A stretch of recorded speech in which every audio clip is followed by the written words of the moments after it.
What's your Hey, what's up, people? This is Matt with Let's Talk Music. I'm here with Dave McAnally, and he is representing the Derision cult. Yeah, man. Multi-instrumentalist out of Chicago, but coming to us from Panama City, Florida. Panama City Beach. Yeah, Yeah, down yeah. here for Like I well, said, kind of jealous. well, it's funny. We got down here and when I left Chicago, it was like 30 degrees. Hmm.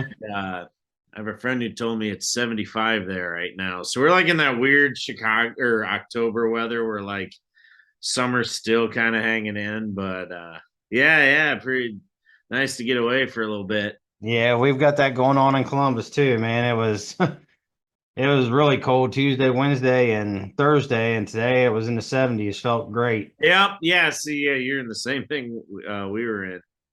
So, Huh? tell me about your band, man. When I first heard it, I was like, okay, this has got like a Rob Zombie, Al Jorgensen type feel. Yeah. It was groovy. Um, and it's kind of like a almost like industrial metal. Hmm. And you don't really hear much of that anymore. So, uh, you know, Yeah. tell me all about it, man. Yeah. Well, it's funny you say that because I about the because I never thought that, just myself, because like, I've always listened to those, you know, Static X and obviously Rob Zombie Ministry and all the old Wax Track stuff. Derision Cult's kind of it's funny, and I think of it more like a collective than a band because especially on this last EP we brought in so many different folks, but yeah, just like you said, it started as kind of an industrial metal and project. I started this about, oh gosh, 2014, Oh, wow. and did a bunch of EPs. We're on a few comps, and just in the last year, I actually have another project. I should back up. I have another project called Sis Machine, which is more of like a electronic, more chill project, Mhm. and we put out a. I put worked with a bunch of musicians on an album last year, and that was super cool. I had a lot of fun collaborating with people. So I wanted to do that with the Derision Cult stuff.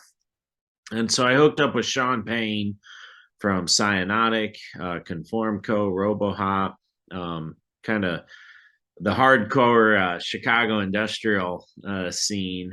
And Mhm. we started working on this EP that's coming out, which is probably the track you heard, that Bastards of the World. Yes.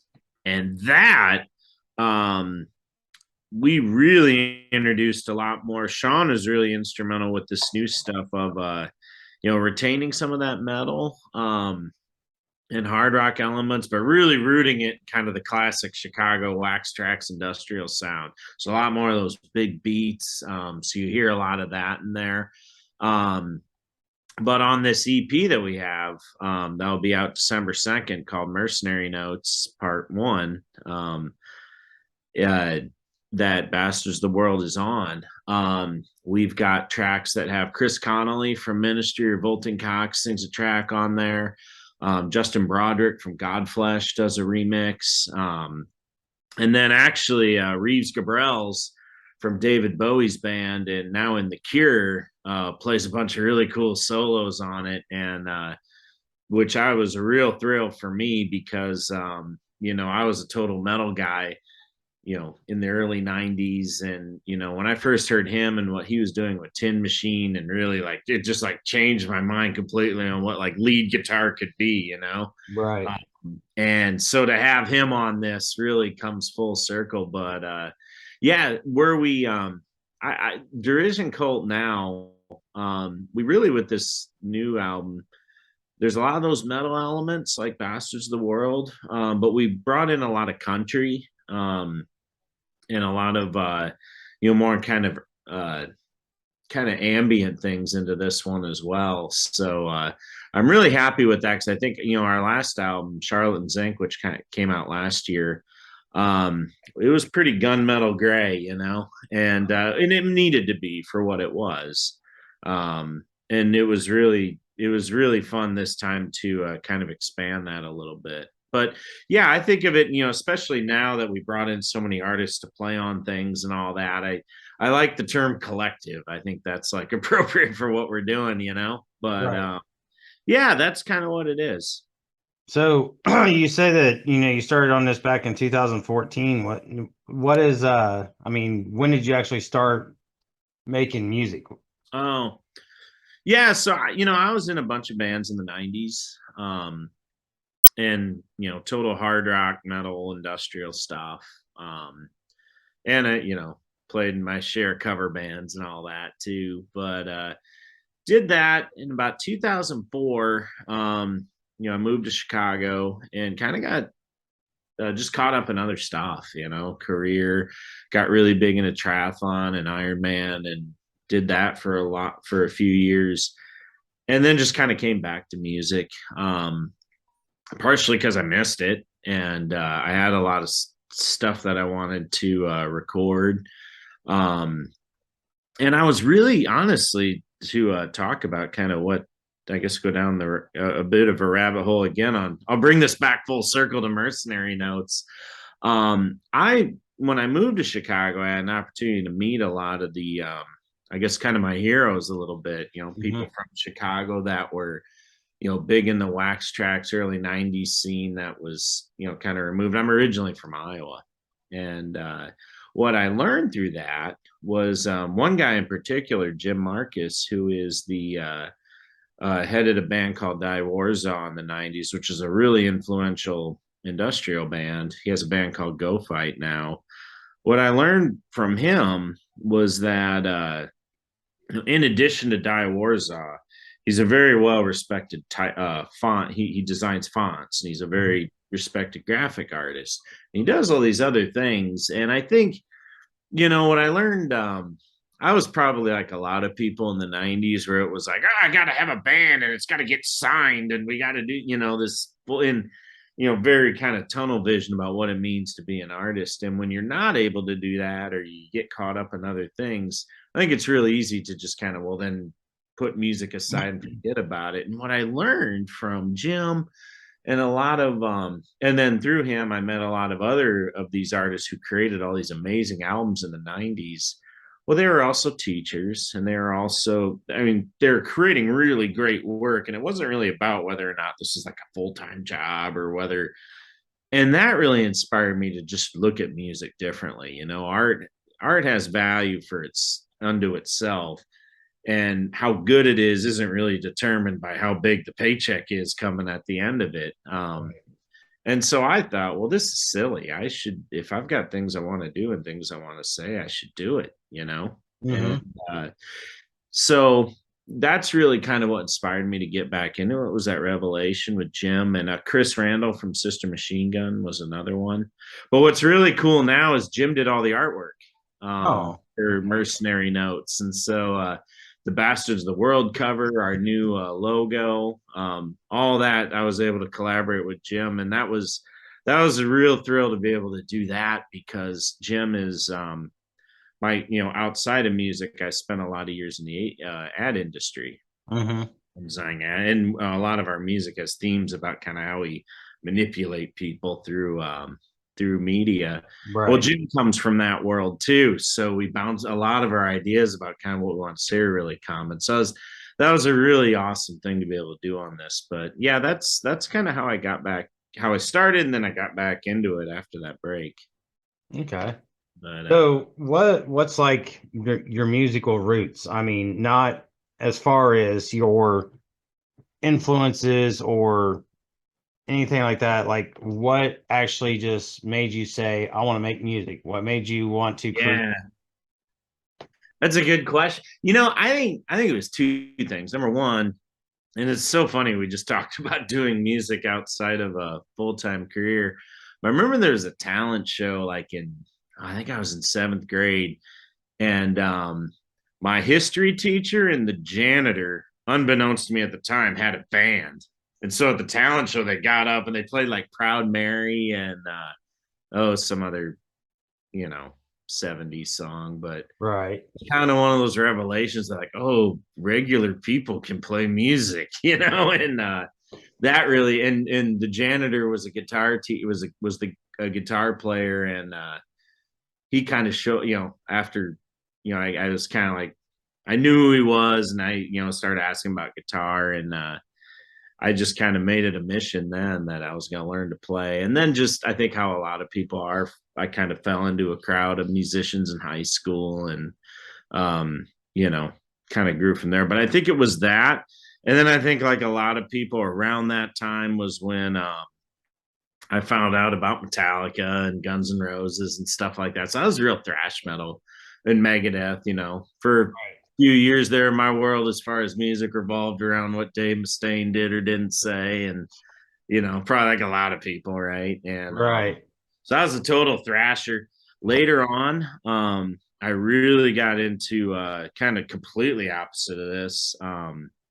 Into country and alt country and what was going on with like the drive-by truckers and Whitey Morgan and that whole outlaw movement, and really really kind of went deep on a lot of that stuff. And I bring a lot of that into what we do with Derision Cult, and I do, like, just on my own, I do a lot of solo acoustic stuff, just old Waylon songs and things like that. So I love that stuff. And I always look for ways, with Sean with Derision Cult, he's always pushing me to find ways to weave these kind of more darker country themes into what we do.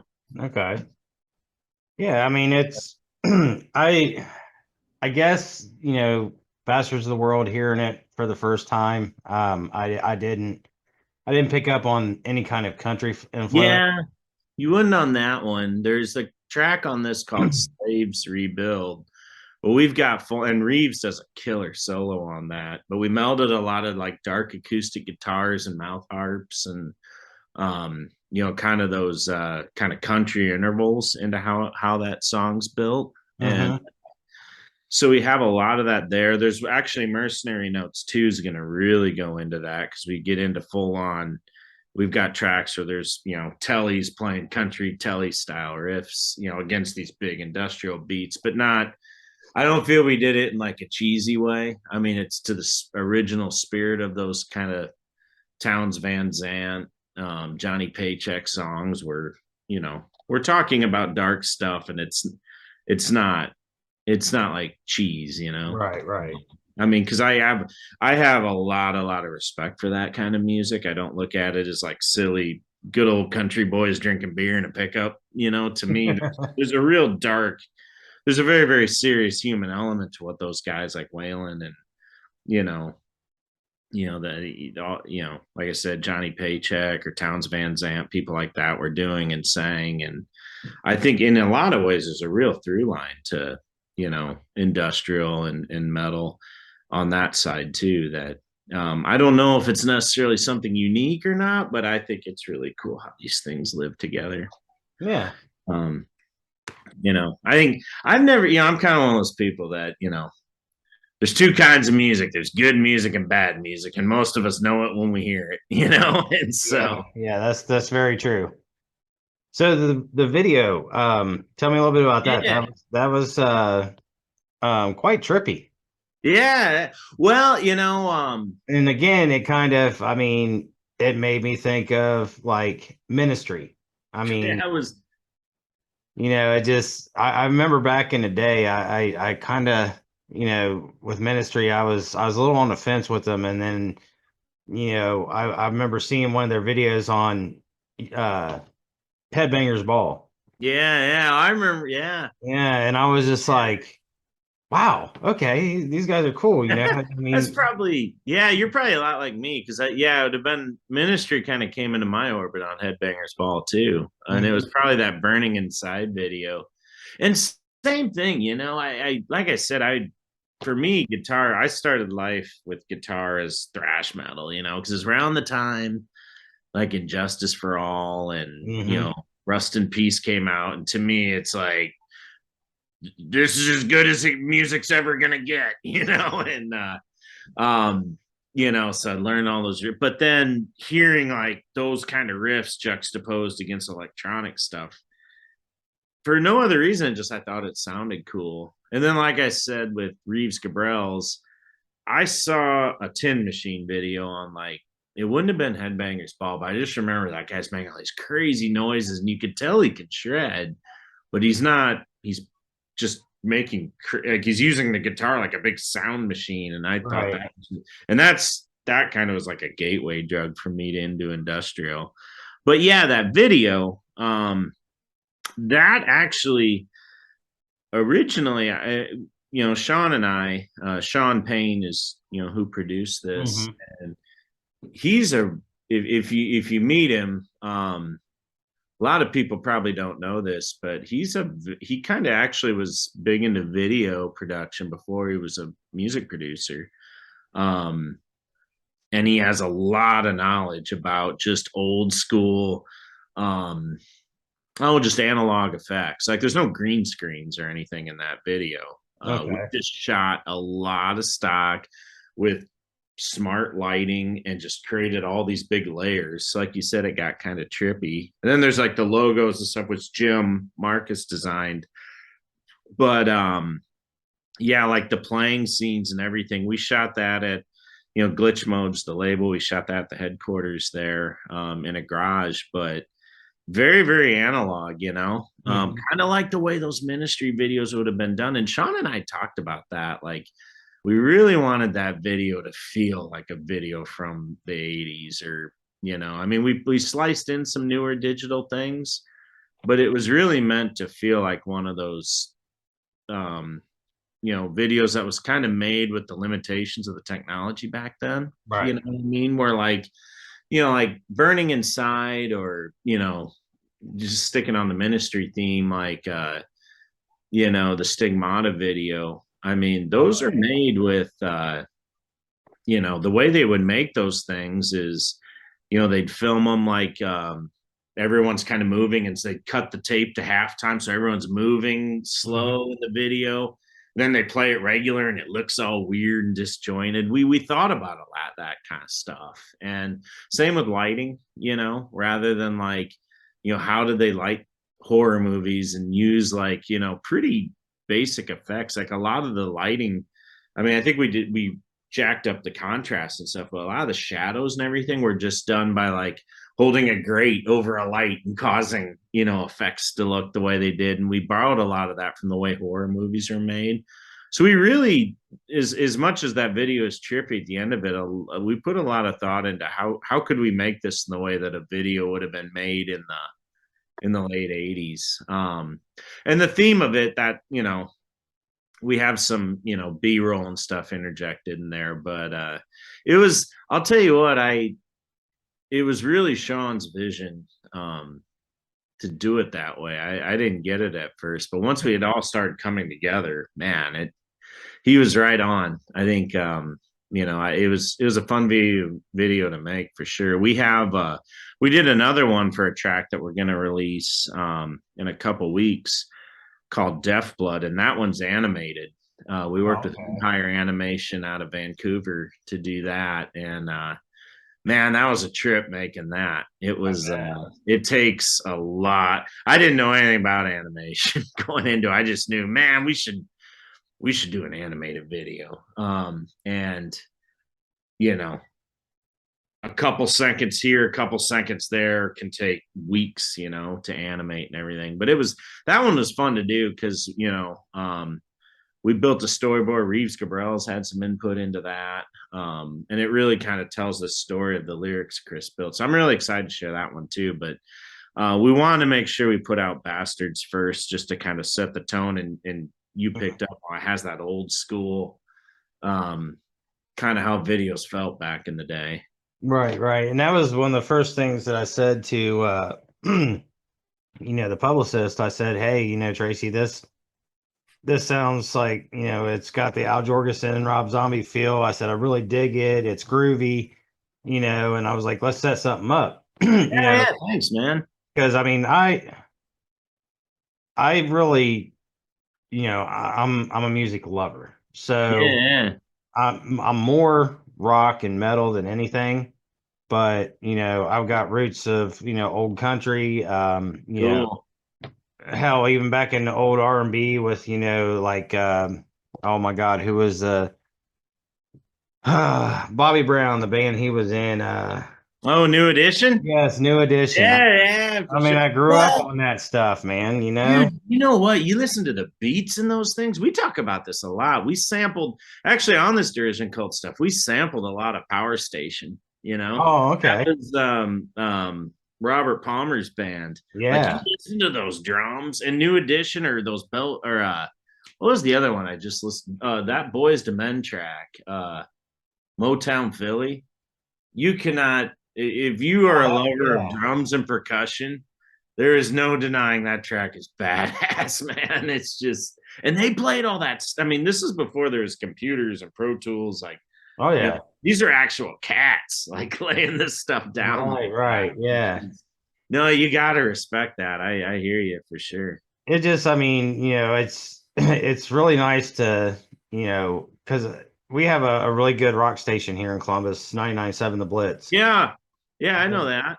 And most of their stuff is, mainstream. You don't hear a whole lot. I mean, they have like a little local segment, but it's really cool to just hear different types of music from people all over. I mean, I've done like Sunday. I'm doing a band from Switzerland. Oh wow. It's going to be noon here and 6 o'clock there. Yeah, yeah. I've done a band from Scotland. I'm looking at booking a band, French band. I mean, just you know, it's it's with these publicists. I don't feel like I have to tiptoe with them. If I don't like something, I just tell them, hey, Yeah. I'm not interested. But a majority of it I've enjoyed, and it's Right on. like I said, it's just a variety of music, and to talk to people from different countries, and about their music. I mean, one band I did that was from Poland, CF98, really cool female singer. It's been great, man. I mean, Yeah. What do you think? It's interesting you say that about Europe, or talking to those bands from Europe. I always feel like you mentioned you're a hard rock metal guy, and I definitely am too. Does it feel like there's more of a metal presence there in the mainstream than in the U.S. when you talk to these bands? uh no, not really. Most of these bands that I've done, or they're kind of a like CF98, they were like a punk type band. Oh, cool. And then another one called Dancing on Tables, they're more of a pop slash punk. So now this one from Switzerland, they're metal. And I really dug it, and I was like, oh yeah, I would love to do this. So we set it up for, like I said, Sunday. But um I think it's a hard it's kind of hard to tap into that over there. You know what I mean? Really? Hmm. Like it's I Well, the mean, yeah, festival. Oh, sorry. I would say, I mean, back in our day, you had, the British invasion, Yeah, yeah. Priest and Maiden and all them. And I mean, but I think their music industry is a lot like ours. I think it works in cycles, Hmm. as where like right now it's kind of like pop and punk is a thing, whereas here it's still kind of a new metal slash rap rock type thing that's kind of moving its way through. And I've heard so many people say rock is dead, and I'm like, Yeah, you're full of shit, yeah, right. because I mean there are so many talented bands all over the world. But I mean, hell, in my backyard, dude. I mean, shit, you got Beartooth, you got Yeah, Starset, you got oh no, what's that guy's name? Howard Jones from freaking Killswitch Engage. I mean, them yeah, guys, they're all from Columbus, I mean, yeah, right on. and so it's not. I think You know what's funny is I remember that Rock is Dead. I think I first heard that in like 97. Mm-hmm. That Prodigy album, Fat of the Land, Yeah. was like all the rage. And there was time, and in some way it wasn't because I was following a trend or anything. You probably remember this. Like there was like, and like Smashing Pumpkins got like way more electronic, and the grunge movement died, and Mm-hmm. there was this whole, no one's gonna want to buy guitars anymore, and like that happened. I remember that, Yeah. and well, I mean, it is funny because I think a lot of that music, when you listen to it now, it sounds pretty dated to Mm-hmm. the 90s, whereas there was a lot of cool rock stuff that, I mean, what was that Corrosion and Conformity album that came out? What was Wise Blood the one that, yeah, that came out in like 95, I think. Oh, the one with Um, Albatross on it? yeah, which, dude, that may as well have come out last week to my, Right, 'cause right. I'm like a huge COC fan, but Yeah, Pepper yeah, Keenan, man, he's something else. yeah. Um, but you know what I mean though? You listen to that stuff and it's like, you know, A, well, we've heard rock is dead before, and B, any of the trends that supposedly are gonna kill it when you listen to them 20 years later, there's it seems to me they always have more of a dated quality. But Mm-hmm. yeah, I know. I'll tell you the one thing that you did mention, Rust in Peace. Yeah, I myself feel like that was probably the best lineup Megadeth ever had. yeah. It's funny. Marty Friedman is a phenomenal guitar player. Nick Menza was, an amazing drummer, God rest his soul. Yeah. I mean, and then when you threw Marty Friedman and Jason Becker together, Lord. Oh yeah, with what was that album? Not Drag. Was that Dragon's Kiss was Marty's solo album? Yeah, I can't remember the name of it, but I remember hearing it I and I was remember just, listening to it. wow. I mean, it is, it's man, it's like it just takes its cycles, just like anything else. Yeah. It's funny. I think I agree with you. I think obviously I think that lineup was amazing. I think the one most overlooked album was Euthanasia, Mm-hmm. Euthanasia, however and Yeah. because that one, like, that actually sounded like those guys were all in the room jamming those songs out, it had a real live feel. And Mm-hmm. I from that era, that's probably my favorite. I know Rust in Peace from a just technical, like, oh my god, look what you could do with thrash metal, was Right. had that, but I loved Euthanasia. Um So but being a guitar player, who were your influences? I mean, who did you look at and say, man? I mean, I know you was talking about your janitor, but I mean, yeah, yeah. who was you thinking about back then when you got your first guitar and you're like, okay, I'm going to jam this mofo? Oh, when I started out, it was Kirk Hammett, Dave Mustaine, and Marty Friedman, and Slash, and around then I discovered Led Zeppelin too. And I think, so that's kind of what got me made me want to play. Hmm. Um, and then the grunge move, I love Jerry Cantrell, and I got really into that. And lately, I would say, because I kind of had that big break in music. And then Reeves Gabrels, and I went kind of trigger happy with having effects everywhere and everything. Um, I think now I'm more of just kind of a big riff guy. And so I feel like at least in terms of playing like heavy stuff. And so I draw on guys like COC, like you mentioned, Woody and Pepper, just Hmm. these big slab riffs are just glorious. Love that stuff. Obviously Black Sabbath, is kind of the root of all that. Those are big influences for me. Um, I really yeah, I'd say those are the big ones. What's funny is when I really start, I go in these weird phases where I'll get into a band that, is kind of an old legacy thing. Right now, I'm going through a huge Uriah Heep phase, and Okay. that last Heep album was killer. And I think Mick Box, like, they had that Ken Hen, the big distorted organ against, riff, but those riffs, I drawn a lot of that lately too. They had that greatest hits album that came out in like '75. There was like all the stuff with Dave singing and like yeah, those are just that's like a warm blanket, man. Listening to those albums, they're so great. Um, so yeah, that Mick Box has been a big one for me lately. Um, and Al Jorgensen, to be honest, I know Yeah. you don't think of him as a guitar player, but what that guy, he's so good at like taking just he almost kind of treats guitar riffs like samples, like you get this 5 second snippet of music and then just how he thinks of it that way. And it wasn't just with Ministry or Bolton Cox. I mean, I know for a fact he had DNA on some of the old Die Warsaw stuff and all those Wax Trax bands he was producing. And a big common thread was just kind of how hypnotic those riffs were. And so I get really inspired by that. Excuse me. But Lord.